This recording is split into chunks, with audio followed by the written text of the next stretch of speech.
पूर्वक भी कथा को श्रवण करे तो भगवान का नाम है, भगवान गुण लीला है, निश्चित रूप से असर पड़ेगा किसी व्यक्ति को। तो ऐसे सुन सुन करके देवहूति माता ने अपने मन में विचार कर लिया कि अगर मेरे कोई पति होंगे तो कर्दम मुनि होंगे। ऐसा उन्होंने मन में विचार किया। और पुत्री है तो पिता को नहीं बोल सकती है, तो उन्होंने अपने माता के सामने व्यक्त किया। तो भगवान जब प्रकट हुए तो कहा, कर्दम आप चिंता मत करो, आज से तीसरे दिन आपको कन्या ढूंढने के लिए कहीं जाने की आवश्यकता नहीं है। स्वयं मनु महाराज अपनी पुत्री को लेकर के आपके पास आएंगे, जो आपके योग्य है और आपके गृहस्थ जीवन में हर प्रकार से आपका सहयोग करेगी। और भगवान ने यह भी कहा कि आपकी तपस्या इतनी दिव्य है कि मैं बहुत प्रसन्न हूं, इसलिए मैं आपका पुत्र बनकर आऊंगा। देखिए, कहते हैं धन कमाना हो तो ऐसे धन कमाए तो यहां भी काम आए वहां भी काम आए। भक्ति सिद्धांत महाराज कहते हैं कि भगवान को ढूंढने का प्रयास मत करो, कहीं नहीं मिलेंगे, नहीं मिलेंगे। ऐसा कार्य करो, ऐसा कार्य करो कि भगवान स्वयं वहां पे आ जाए।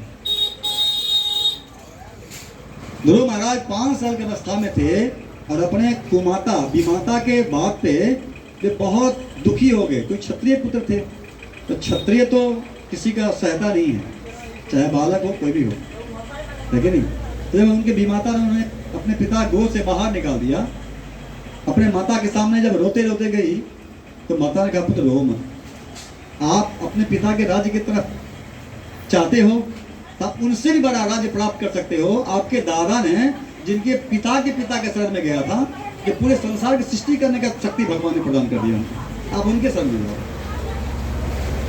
और जब गए जंगल, बोले कहाँ मिलेंगे, बोले जंगल ही मिलेंगे। अब माता ने तो ऐसे कह दिया, 5 साल के बच्चा, उनका नाम ही ध्रुव, निकल गए जंगल में।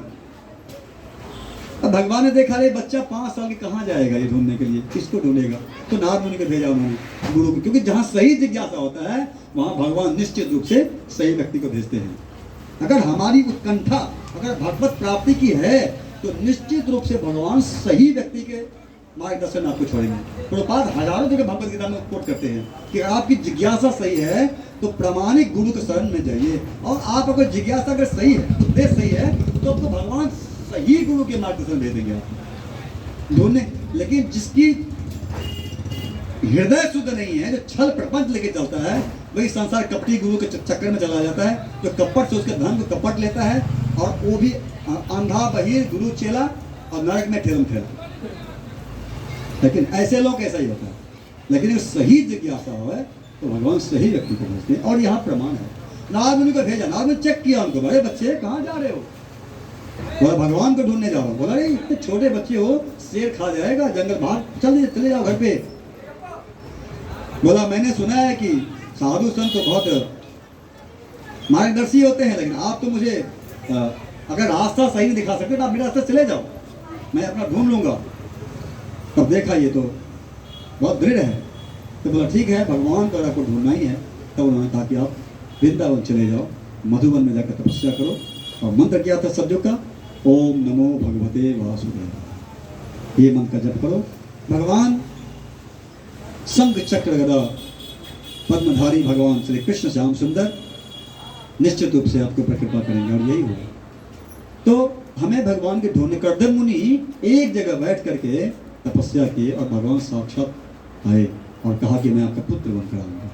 कितनी बड़ी गौरव की बात है, कितना बड़ा। तो यहाँ पर नारद मुनि द्वारा श्रवण कर करके देवहूति माता अपने माता से कहा कि मुझे पति के रूप में कर्दम मुनि चाहिए। तब मनु महाराज, जैसे भगवान ने कहा था, आशीर्वाद देके भगवान तो चले गए। भगवान कमल नयन का दर्शन करके कर्दम मुनि तो एकदम धन्य धन्य हो गए, उनकी तो सारी इच्छा पूर्ण हो गई। क्योंकि जब भगवान पे दर्शन कर लेता फिर कोई अभिलाषा नहीं रह जाता उसके जीवन में, कोई अभिलाषा नहीं रह जाता। और फिर मनु महाराज आए, और मनु महाराज आकर के अपने पुत्री को ले आए, और कर्दम जी का एक झोपड़ी भी नहीं था तपस्या करने वाला। विचार करो,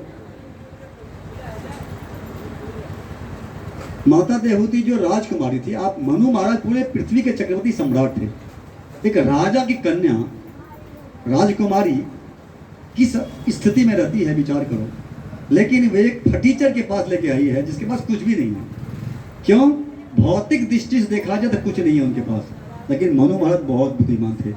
वे जानते थे कि कर्दम मुनि योग शक्ति से परिपूर्ण है, इसलिए जिनके पास भगवान की भक्ति है उनके पास सब कुछ है।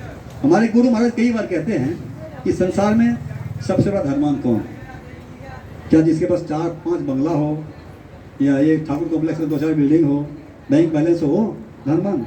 वो धनवान नहीं है। सबसे बड़ा धनवान वो है जिसके पास भगवान की भक्ति है, ये सबसे बड़ा धनवान है। वे चाहें तो कुछ भी कर सकता है।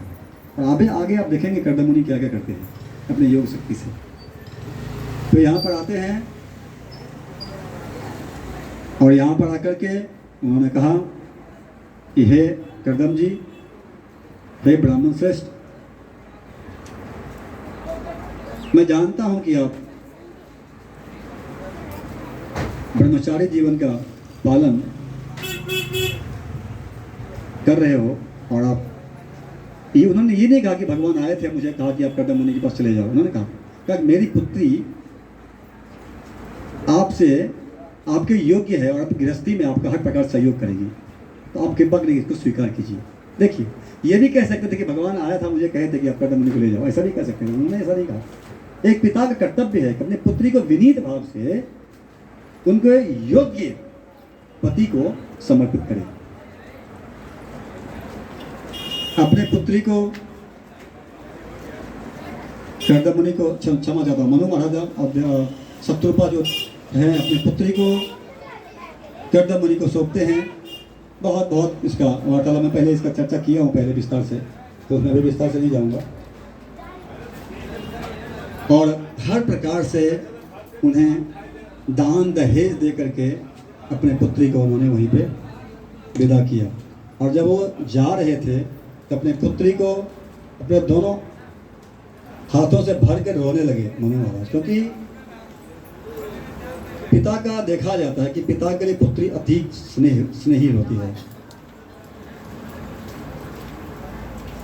क्योंकि देवती माता को बहुत लाड़ प्यार से उन्होंने पाला था। देवती माता बहुत सुंदर, अत्यंत सुंदर थी। भागवत वर्णन आता है कितनी सुंदर थी कि जब वो अपने छत के ऊपर कभी खेलती थी, ऐसा नहीं कि घर के बाहर जाकर, उनका जो कैंपस था उसमें खेलती थी वो, ऐसा नहीं है, एक मर्यादा में थी वो। मतलब जैसे पहले घर कैसा होता, चारों तरफ घर होता था, है ना। ये राजा लोग कैसा चारों तरफ घर होता था, तो बाहर निकलना नहीं। अब छत के ऊपर कोई खेल रही है तो मर्यादा में है, बाहर तो नहीं जा रही है ना। लेकिन कोई गंधर्व अगर ऊपर से जाता था तो माता देवहूति अगर उसको नाखून दिख जाता था तो उलट के गिर जाता था वो अपने विमान से। इतने सुंदर थी, इतने सुंदर थी। आग ना पैर के नाखून दिख जाता था तो हु नाम गंधर्व गिर गया अपने विमान से। इतने सुंदर, इतने कोमल थी। लेकिन यहाँ पर एक कर्दम मुनि जिनके पास एक झोपड़ी भी नहीं है,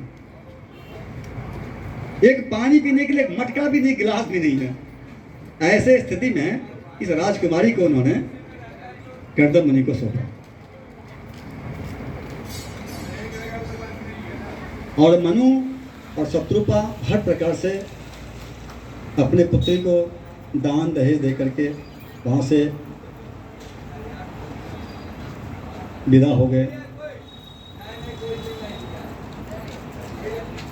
आज भी आप देखेंगे तो भारत में ये प्रथा चलित है, ये शास्त्रों का है, आज का नया नहीं है, कि पिता अपने पुत्री को यथाशक्ति अब जिनके पास नहीं है वो अपना जमीन बेच के नहीं देना चाहिए, जितनी उनकी यथाशक्ति है अपने पुत्री को दहेज देना चाहिए। अपने पुत्री को उसके घर गृहस्थी में जो काम आने वाले वस्तु है उसे देना चाहिए। अब देते भी हैं, और जिसके पास नहीं है वो 5 फूल लेकर भी विदा करते हैं। तो उनको तो ऐसे